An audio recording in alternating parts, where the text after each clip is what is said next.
অসমের পাথারকান্দিতে ভয়াবহ কালবৈশাখী ঝড় আঘাত এনে ব্যাপক ধ্বংসযজ্ঞ চালায়। ভোর প্রায় ৪টের সময় আচমকা শুরু হওয়া ঝড়ে গাছ উপড়ে যায়, ঘরের টিনের চাল উড়ে যায় এবং বহু বাড়িঘর ক্ষতিগ্রস্ত হয়। পাথারকান্দি শহরসহ আশপাশের একাধিক গ্রামে এই ঝড়ের প্রভাব ভয়াবহ আকার ধারণ করে। স্কুল, মন্দির, মসজিদ সহ বিভিন্ন প্রতিষ্ঠান ক্ষতির মুখে পড়ে। বিদ্যুতের খুঁটি ভেঙে পড়ায় পুরো এলাকা অন্ধকারে ডুবে যায় এবং বিদ্যুৎ পরিষেবা সম্পূর্ণ বন্ধ হয়ে যায়। রাস্তায় গাছ পড়ে যোগাযোগ ব্যবস্থাও ব্যাহত হয়। প্রায় ৫০০-র বেশি পরিবার আংশিক বা সম্পূর্ণভাবে ক্ষতিগ্রস্ত হয়েছে বলে জানা গেছে। হঠাৎ ঝড়ে ঘুমন্ত মানুষজন আতঙ্কে দিন কাটাচ্ছেন। প্রশাসন ইতিমধ্যে ক্ষতির পরিমাণ নিরূপণে কাজ শুরু করেছে।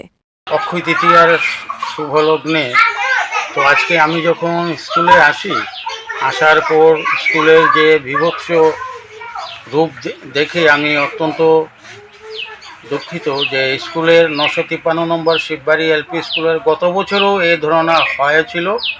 তো আমাদের 953 শিববাড়ি এলপি স্কুলের এখানে একটা বিরাট বটগাছ একটা আছে।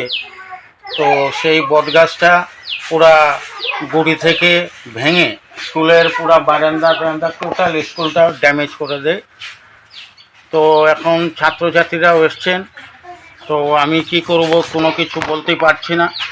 তো আমি আসাম গভর্নমেন্টের কাছে আবেদন রাখছি যে অতি সত্বর স্কুলের এই যে বিভৎস রূপ সেটা যাতে অতি সত্বর বাস্তবায়িত হয়। এবং শুধু আমার স্কুল নয়, পাথারিগাঁও 953 এলপি স্কুল নয়, মধ্যবাজারেও এই ধরনের বিভৎস রূপ নিয়েছে ঘূর্ণিঝড়ে।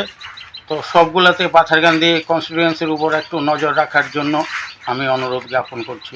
ধন্যবাদ।